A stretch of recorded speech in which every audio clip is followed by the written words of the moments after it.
السلام علیکم پیارے بچوں، آج ہم اپنی کلاس 2 کی بک میں سے سبق نمبر 1 پڑھیں گے۔ ہم نے پڑھ لی اور اس کی مشق بھی کر لی۔ اب آج ہم سبق نمبر 1 پڑھیں گے۔ سبق نمبر 1 ہمارے پیارے نبی صلی اللہ علیہ وآلہ وسلم کی حیات طیبہ کے بارے میں ہے۔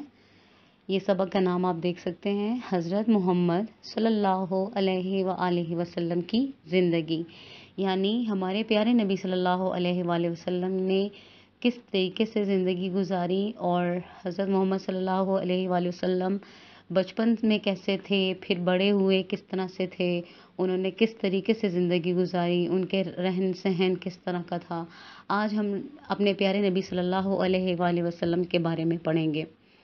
یہ انتہائی امپورٹنٹ چیپٹر بھی ہے اور انتہائی انٹرسٹنگ ٹاپک ہے۔ ہمیں یہ پڑھتے ہوئے ثواب بھی ملے گا کہ ہم اپنے پیارے نبی صلی اللہ علیہ وآلہ وسلم کے بارے میں پڑھیں گے۔ حضرت محمد صلی اللہ علیہ وآلہ وسلم کا تعلق عرب کے مشہور قبیلے قریش سے تھا۔ حضرت محمد صلی اللہ علیہ وآلہ وسلم کا تعلق عرب کے مشہور قبیلے قریش سے تھا۔ آپ وسلم کے دادا حضرت عبد المطلب اپنے قبیلے کے سردار تھے۔ مکہ کے سارے لوگ ان کی بڑی عزت کرتے تھے۔ اللہ تعالیٰ کے پیارے نبی حضرت محمد صلی اللہ علیہ وآلہ وسلم نے بڑی سادہ زندگی گزاری۔ اس پورے پیراگراف میں آپ کو یہ بتایا جا رہا ہے کہ حضور پاک صلی اللہ علیہ وسلم کا تعلق عرب کے قبیلے قریش سے تھا۔ عرب میں قبیلے تھے، مختلف گروہ تھے، جسے ایک خاندان مل کر ایک خاندان بنتا تھا، وہ ایک قبیلہ کہلاتا تھا، ٹھیک ہے۔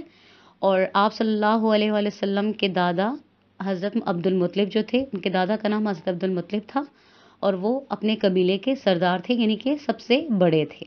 مکہ کے سارے لوگ ان کی بہت عزت کرتے تھے اور اللہ تعالیٰ کے پیارے نبی حضرت محمد صلی اللہ علیہ وآلہ وسلم نے بڑی سادہ زندگی گزاری۔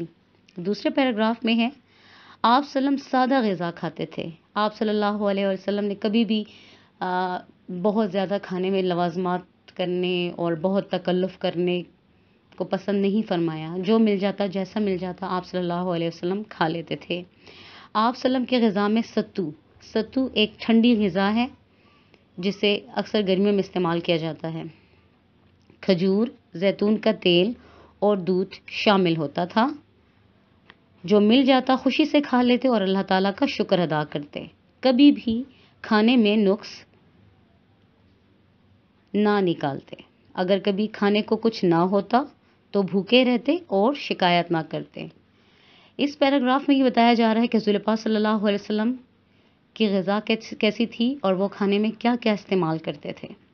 جو مل جاتا، جیسا مل جاتا، شکر ادا کرتے، کبھی ناشکری نہیں کی۔ کبھی کبھار تو ایسا بھی ہوتا تھا کہ کھانے کے لیے ایک وقت کا ہوتا تھا، ایک وقت کا نہیں۔ ہمارے پیارے نبی صلی اللہ علیہ وسلم نے انتہائی سادہ زندگی گزاری۔ اگر کبھی کھانے کو کچھ نہیں ہوتا تھا تو کئی دن بھوکے رہتے تھے۔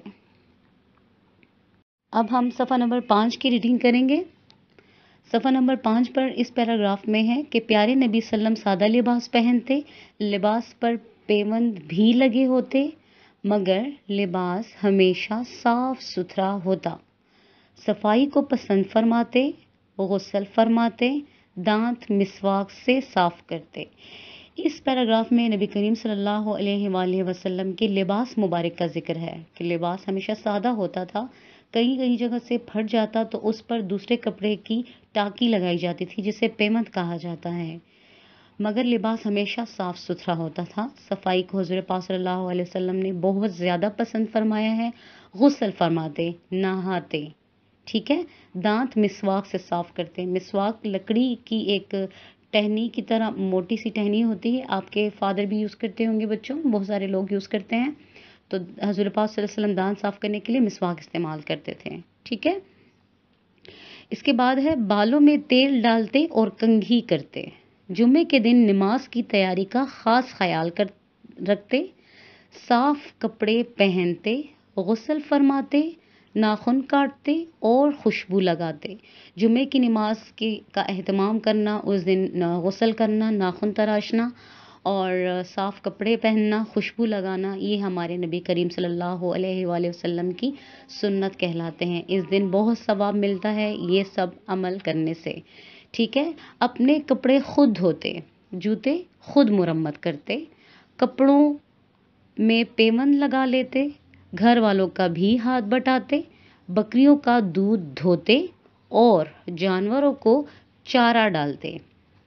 اس پیراگراف میں بتایا جا رہا ہے کہ رسول پاک صلی اللہ علیہ وآلہ وسلم نے اپنے ہاتھ سے کام کرنے میں کبھی بھی شرم محسوس نہیں کی، یہاں تک کہ کپڑے بھی اپنے خود دھو لیا کرتے تھے، جوتے بھی خود مرمت کر لیتے، کپڑوں میں پیوند بھی خود لگا لیتے اور گھر کے کاموں میں بھی ہاتھ بٹاتے، یعنی کہ گھر کے کاموں میں بھی مدد کرتے۔ بکریوں کا دودھ دھوتے، بکریوں سے جو دودھ نکالنے کا کام ہوتا ہے اس کو دودھ دھونا کہتے ہیں، ٹھیک ہے بچوں۔ اور جانوروں کو چارہ ڈالتے، جانوروں کو کھانے کے لیے چارہ ڈالتے۔ اس پیراگراف میں ہے جانوروں اور پرندوں کا خیال رکھتے، ان کی تکلیف دیکھ کر بے چین ہو جاتے۔ ایک دفعہ نبی کریم صلی اللہ علیہ وسلم نے ایک اونٹ دیکھا جو بھوک اور پیاس سے بلبلا رہا تھا۔ آپ صلی اللہ علیہ وسلم اونٹ کو تکلیف میں دیکھ کر پریشان ہو گئے۔ اس کے مالک سے فرمایا کہ اونٹ کے کھانے پینے کا پورا خیال رکھا کرو، اس بے زبان کے بارے میں اللہ تم سے ضرور پوچھے گا۔ یہاں پر اس پیراگراف میں ایک واقعے کا ذکر ہے کہ نبی کریم صلی اللہ علیہ وسلم نے ایک مرتبہ ایک اونٹ کو دیکھا جو بھوک اور پیاس سے بلبلا رہا تھا، یعنی کہ بھوک اور پیاس کی وجہ سے وہ بہت تکلیف میں محسوس کر رہا تھا۔ آپ صلی اللہ علیہ وسلم نے اونٹ کو تکلیف میں دیکھ کر پریشان ہو کر اس کے مالک سے کہا کہ جس طرح اپنے کھانے پینے کا خیال رکھتے ہو تو یہ جانور تو بے زبان ہے، یہ تو اپنی بھوک اور پیاس کی شدت بیان بھی نہیں کر سکتا، تو جس طرح آپ کو اپنی بھوک اور پیاس کی شدت کا احساس ہے اسی طرح ان جانوروں کا بھی خیال رکھیں۔ نیکسٹ پیراگراف میں ہے کہ آپ صلی اللہ علیہ وسلم کی پیاری بیٹی حضرت بی بی فاطمہ رضی اللہ تعالی عنہا جب بھی آپ صلی اللہ علیہ وسلم سے ملنے آتی تو آپ صلی اللہ علیہ وسلم کھڑے ہو جاتے اور ان کے لیے اپنی چادر بچھا دیتے۔ نبی کریم صلی اللہ علیہ وسلم کو اپنی چھوٹی بیٹی حضرت فاطمہ رضی اللہ تعالی عنہا سے بہت زیادہ بے پناہ محبت تھی۔ جب بھی وہ آتی تو ان کے لیے احتراماً کھڑے ہو جاتے اور آپ صلی اللہ علیہ وسلم ان کے لیے اپنی چادر مبارک بچھا دیتے۔ حضرت محمد صلی اللہ علیہ وآلہ وسلم کی زندگی ہمارے لیے بہترین نمونہ ہے۔ اس تمام سبق میں ہمارے پیارے نبی صلی اللہ علیہ وآلہ وسلم کی حیات طیبہ کا ذکر کیا گیا ہے۔